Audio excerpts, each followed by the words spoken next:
Hey, back on the shed site, and I wasn't sure I was going to make this video or not because I'm really trying to make some progress on this and get it done. But this is something that I really struggled with, is hanging these roof rafters by myself. And I went through an incredible amount of time and iterations, trying all kinds of different things, from clamping that didn't work. I mean, kind of worked a little bit, to a rope around it and pulling it up and holding the rope in place and trying to secure it. None of that stuff worked, but ultimately I did land on something that did work. I'm going to share that with you and show you how you can hang these roof rafters like these by yourself.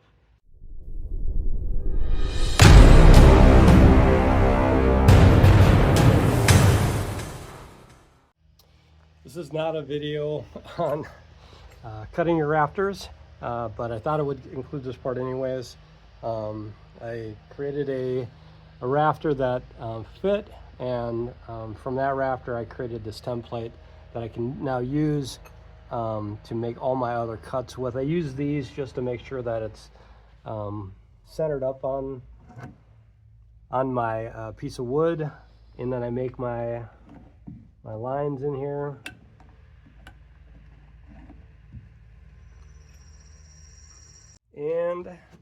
And I do that for the end as well. While I'm cutting, I want to make sure that I'm doing this with a circular saw, that this line is not in the middle where the saw blade goes. I want the line to be off to the side so that the saw is not taking away material from the board that I need. So I'll line this up on the edge.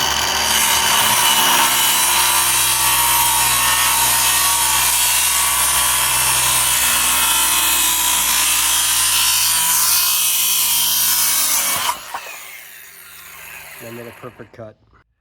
One note is that I've found that the best way to cut the bird's mouth out is with a circular saw, and then I'll come back in with a jigsaw and just clean it up. Otherwise, to me, the circular saw takes too much material out, and this leaves a nice flat surface. Okay, and then here's where this is what I figured out. What I do is I'll use a Craig mini pocket hole jig, and I'll go ahead and just I'll line that up. I found that lining it up straight with the board is the best way to do it. I've got this Craig clamp. You, of course, I'll need to use a Craig clamp. And these mini jigs are, I believe they're $18 on Amazon. But for this job, what I've gone through and what I've learned, I'd pay $100 for this thing in order to hang these joists. So I'll go ahead and make my pocket hole there. And then what I also want to do while I'm on the ground here is I'll take my bit, placing these. I'll go ahead and throw that in there, and I just leave the point of the screw out just enough so that when I get up top, it'll grab on when I get the rafter in place. Okay, and then as always, if you're doing anything on a ladder, please be careful. So what I do is I'll put my bird's mouth in, up on the joist, go ahead and grab this and lock it up on the ladder.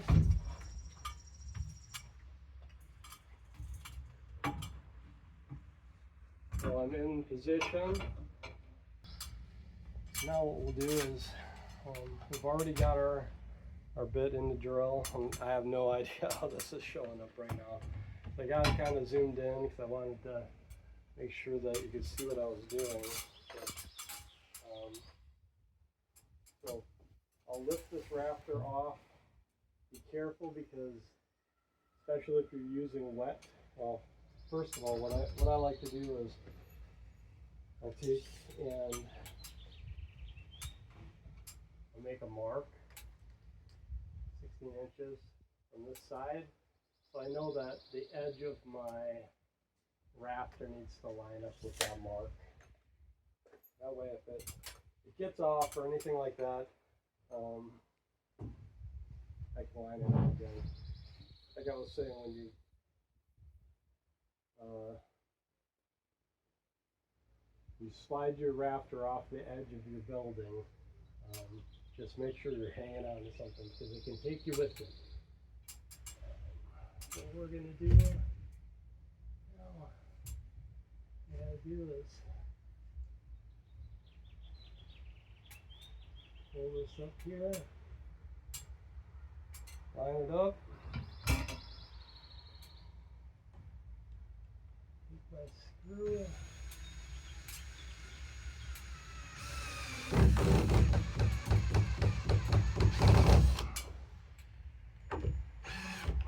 it doesn't really even need to be that tight. It just needs to be able to hold it in there. Now that will do the work for you. Your other set of hands, essentially. Okay, now I'm on the other end here. This is already lined up with my stud pretty good. It already feels pretty tight, actually. A lot of people will use rafter hangers on this end. I don't like doing that. Anything that, to me, if it's using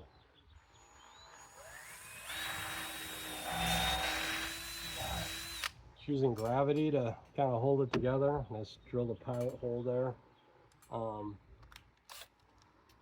What I'm going to use instead of a rafter hanger is I'm going to use a timber lock screw.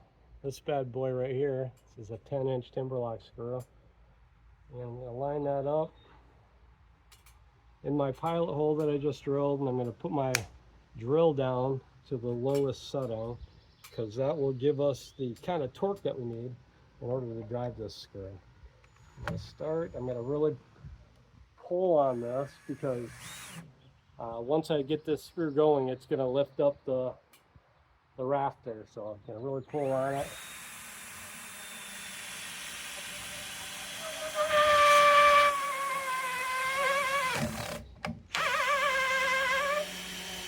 Once we get about down to there, we know that it's into that top plate. I come down. I'm just going to grab onto the drill because it's a ton of torque when you're trying to get this in. And I really want to get this screwed down into the rafter. There we go. Perfect. That thing is not going anywhere. I come back up to the other end here, and I'm essentially going to do the same thing that I did below up top now. So I'll switch my bit out here.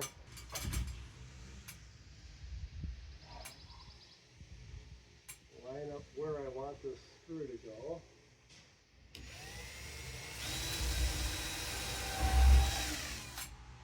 Drill a pilot hole.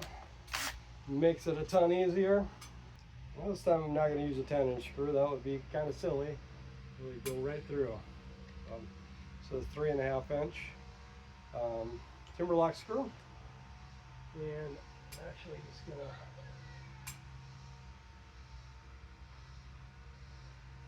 find my pilot hole up here.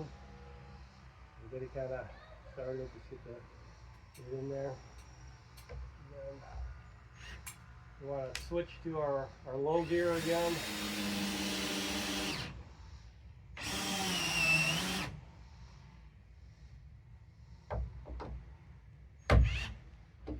Alright, that pulled it down into place nicely. Okay, after a lot of frustration on my own, trying to figure out how to do this myself, that's how I figured out to do it. And after I got rolling, man, these things went up incredibly quickly. I hope that was helpful. Hope it helped somebody. Thanks for watching.